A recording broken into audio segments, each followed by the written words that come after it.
네, 세 번째 꼭지 이주민 선교의 세 가지 비전과 사례에 대한 이야기를 이어가겠습니다. 선교학자 토마스 하비는 성경이 말하는 효과적인 선교의 세 가지 방편에 대해서 이야기했습니다. 이주민을 향한 선교와 이주민을 통한 선교 그리고 이주민을 넘어선 선교입니다. 이주민을 향한 투 디아스포라 선교는 이주민을 선교의 대상으로 보는 전략이고 이주민을 통한 스루 디아스포라 선교는 이주민을 선교의 방편으로 보는 전략이라고 할 수 있습니다. 이주민을 넘어선 비얀드 디아스포라 선교는 인종과 국가와 문화의 경계를 넘어 참된 하나님 나라를 추구하는 선교라고 그는 말했습니다. 어떤 의미에서 이주민을 향한 선교, 통한 선교, 넘어선 선교는 순차적으로 성장 발전해가는 모델이라고 볼 수 있겠지만 반드시 그렇게 순차적으로 진행되는 것만은 아닙니다.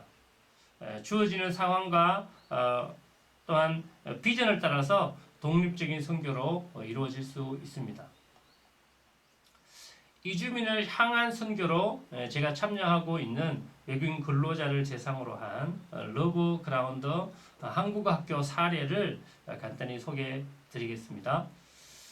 러브 그라운드는 계란 공장을 경영하시는 한 집사님의 선교적 열정으로 시작되었습니다. 본인의 공장에서 일하는 30여 명의 외국인 근로자들에게 복음을 전하고자 하는 열정과 소망이 한국어 학교를 시작하도록 했습니다. 공장 내 회의실 공간에서 매주 주일 오후 3시에서 6시까지 모임을 가지고 있습니다.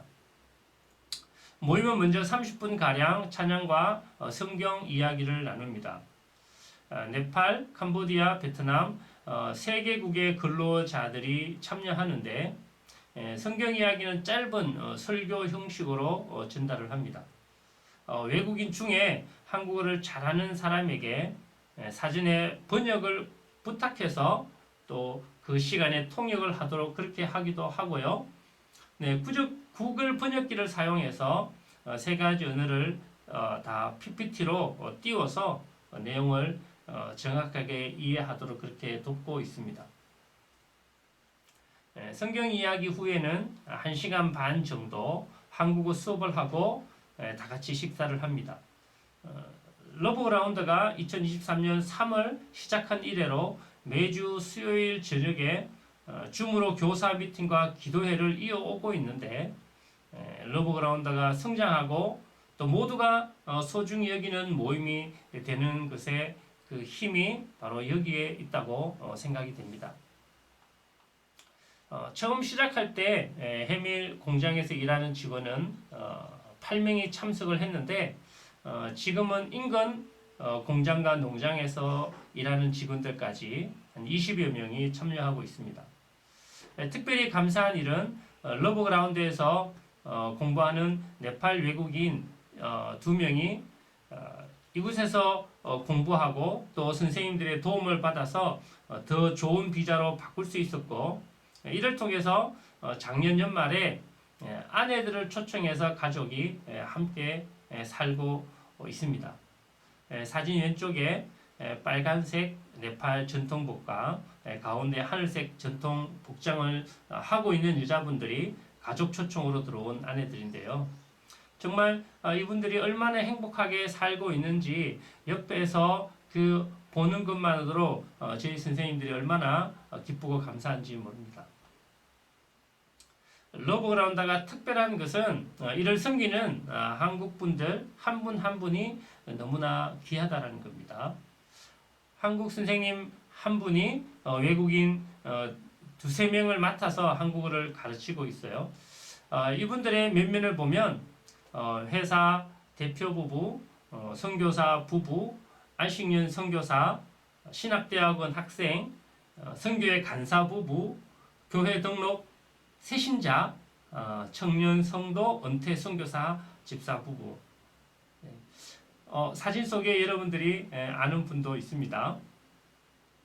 얼마나 다양한 분들이 모여서 아름다운 섬김의 공동체를 이루고 있는지 정말 놀랍습니다.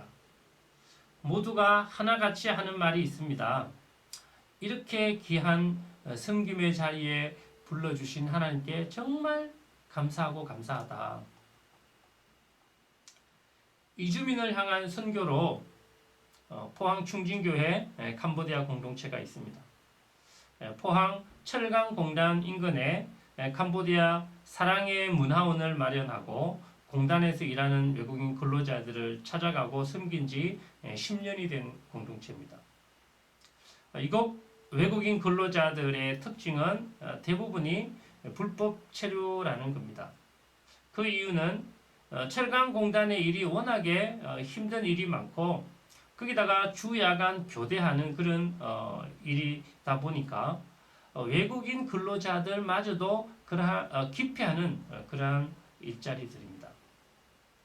그렇게 합법적으로 일하는 근로자들은 좀 더 편한 일자리를 찾아서 떠나버리고 그 빈자리를 불법 체류 외국인들이 채우고 있는 겁니다. 그렇게 힘든 외국인 친구들을 찾아가서 위로하고 주말에 좋은 곳으로 놀러도 가고 맛있는 것도 먹고 성경 공부도 하면서 이렇게 모임이 만들어졌습니다. 이 공동체의 또 하나의 특징은 전임 사역자가 없이 이러한 사역이 10년 동안 진행되어 왔다는 겁니다. 사역자가 없이 어떻게 10년 동안 공동체를 유지할 수 있었을까요? 그 안을 들여다보면 정말 놀랍고 배울 것이 많습니다. 충진교회의 한 장로님, 근사님 부부가 중심에서 공동체를 섬기고 있습니다. 두 분이 직접 캄보디아 말을 배워서 캄보디아 근로자들과 소통을 합니다. 권사님은 캄보디아어를 읽고 쓸 수 있을 정도까지 배워서 캄보디아어로 된 성경 공부 교재를 가지고 직접 성경 공부를 인도하기도 합니다. 안식년 중이거나 방문 중인 캄보디아 선교사님들이 있을 때는 그 모임에 초청해서 설교 말씀을 부탁드리고요. 코로나 기간에는 캄보디아 현지 목사님의 유튜브 설교를 활용해서 예배를 드리기도 했습니다. 현지인 목사님의 유튜브 설교를 요약해서 유인물을 만들어 나눠주고 함께 유튜브 설교를 듣습니다. 정기적으로 지역교회 목사님을 초청해서 설교를 부탁드리는데 이때는 캄보디아 선교사님과 줌으로 연결해서 통역을 하도록 합니다. 이렇게 선교사나 전임 사역자가 없이 교회 성도들의 협력으로 10년 동안 지속되어 왔다는 것이 정말 놀랍죠. 외국인 근로자들을 향한 그분들의 사랑과 섬김과 헌신에 성령님의 역사하심이 함께 만들어낸 결과라고 생각됩니다. 그러한 성도들의 헌신을 교회가 보고 2023년에 드디어 교회 차원에서 M센터를 세우고 본격적인 사역이 시작되었습니다. 올해 초에 한국에서 신학을 공부하고 있는 캄보디아 전도사님을 사역자로 모셔서 더욱 힘있게 사역하고 있습니다. 이주민을 향한 선교로 시작해서 이주민을 통한 선교까지 나가고 있는 꽃동산 캄보디아 교회 사례를 한번 보도록 하겠습니다. 꽃동산 캄보디아 교회는 2013년에 박유환 목사님께서 평택시에 세운 교회입니다. 사진 제일 오른쪽 빨간색 상의를 입고 계신 분이 박유환 목사님인데요. 이분의 전도에 대한 열정과 기도에 대한 열정은 누구도 따라갈 수 없을 정도로 정말 뜨겁습니다. 교회에 나오는 살림이라는 형제가 믿음이 성장하는 것을 보고 이 친구를 캄보디아 교회가 운영하는 국내에 있는 캄보디아 교회가 운영하는 신학교에서 공부를 하도록 지원합니다. 물론 저기에서 신학 공부는 주중에 근로자로서의 일을 하면서 토요일 저녁과 주일에 공부를 하는 형태입니다. 이렇게 훈련을 받은 살림 형제가 고국 캄보디아로 돌아갈 때에 교회는 이 친구를 모국의 선교사로 파송했습니다. 살림 형제는 고향 자기 집에서 교회를 개척했고 평택 고통산 캄보디아 교회는 매년 그곳으로 단기 선교를 가고 있습니다. 살림 형제는 캄보디아 장로교 신학교 신대원에 진학해서 더욱 귀한 사역자로 지금 세워져 가고 있고요. 사진에서 가운데 아이를 안고 있는 형제가 살림 형제인데요. 정말 특별히 또 감사한 것은 살림 형제가 그 지역의 현지인 교회 목회자들의 그 모임을 만들고 또 매주 모여서 기도하면서 지역 복음화를 위한 연합의 구심점 역할을 하고 있다는 겁니다. 그리고 교회 청년 성도들이 한국의 근로자로 올 수 있도록 격려하고 계속해서 돕고 있는데 그 가운데 몇몇 형제들이 한국에 와서 일하면서 또한 고통산 캄보디아 교회에 출석하고 있습니다. 이들도 이곳에서 또 더 훈련받고 성장하여서 모국으로 돌아갈 때에 하나님의 일꾼이 되어 돌아가기를 기대하고 있습니다. 이제 이주민을 넘어 선교를 꿈꾸며 그 첫 걸음을 가고 있는 매향교회의 사례를 보겠습니다. 매향교회는 경기도 화성시 우정읍에 위치한 전통이 있는 오래된 한국교회입니다. 교회 한 모퉁이에 남아있는 초창기 예배당이 시에서 문화전시관으로 활용할 정도로 전통이 있는 교회입니다.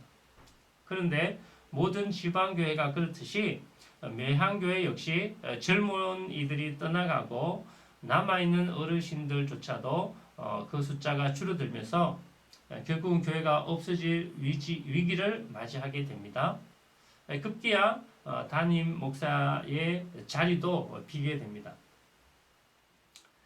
위기의 때에 하나님은 새로운 길로 인도하십니다.